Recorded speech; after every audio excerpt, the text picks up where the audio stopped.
Yes, people, welcome to Crime Daily.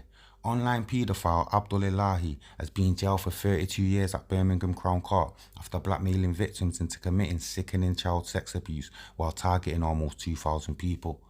Passing sentence Judge Sarah Buckingham said Ilahi, formerly of Spark Hill, Birmingham, had targeted financially desperate women and left them with utterly horrific and never-ending consequences. Ilahi posed as a banker, doctor, entrepreneur or stockbroker to amass images of degrading sexual acts and then sold box sets of the abuse to other paedophiles, the court heard. He would then trick them into sending naked or partially clothed images of themselves, promising payments of thousands of pounds for the pictures.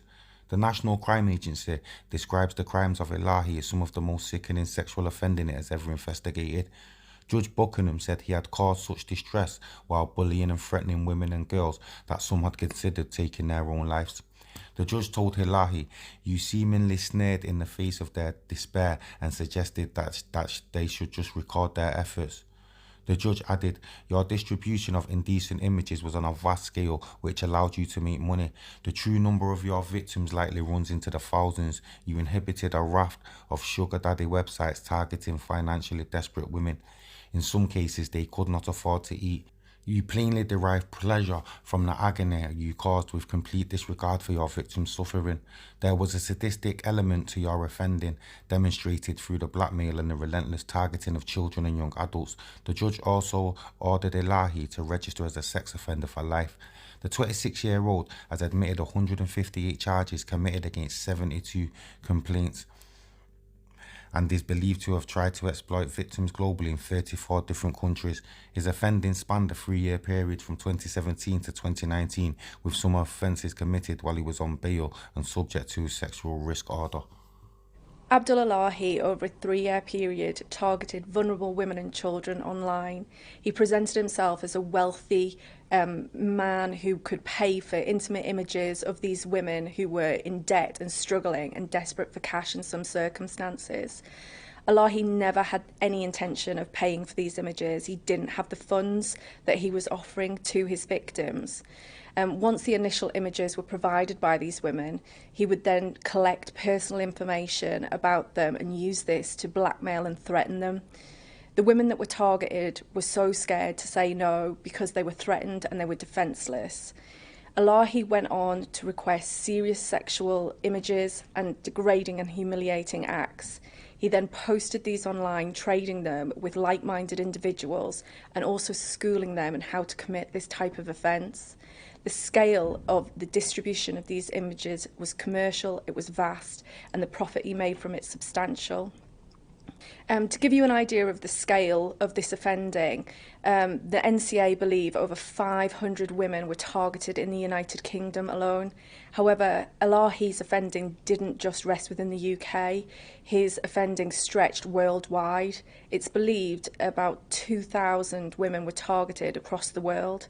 We work closely with our international partners to gather evidence and also make sure that the women and children affected by these offences are safeguarded. Ilahi was a 26-year-old male living at home. He's never been convicted of a sexual offence before this. He would present himself online as a wealthy individual, a sugar daddy type persona, reaching out to women who were in debt or in need of money and offering vast quantities of cash to provide these images. He would create false accounts online, trying to show substantial sums of money going in and out to provide these women with proof that he had the funds available to pay for the images they initially provided. It was a commercial exercise. He targeted thousands of women, simply copy cutting and pasting from one victim to the next.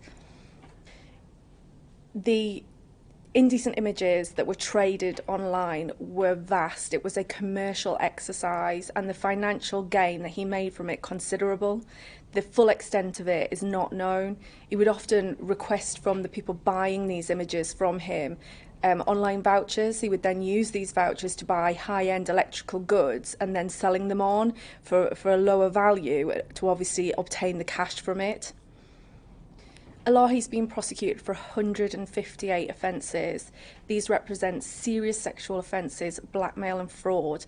and show the overall criminality of what he has done over a 3-year period.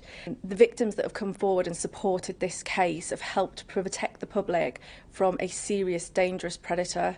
The sentence that has been handed down would hopefully deter anybody from committing like offences. This has had a substantial impact on the victims targeted by Elahi. Without their help supporting this case, we would have been unable to protect the public from this dangerous sexual predator. There have been several prosecutions linked to this case, both in the United Kingdom and internationally. There is an ongoing trial within the UK.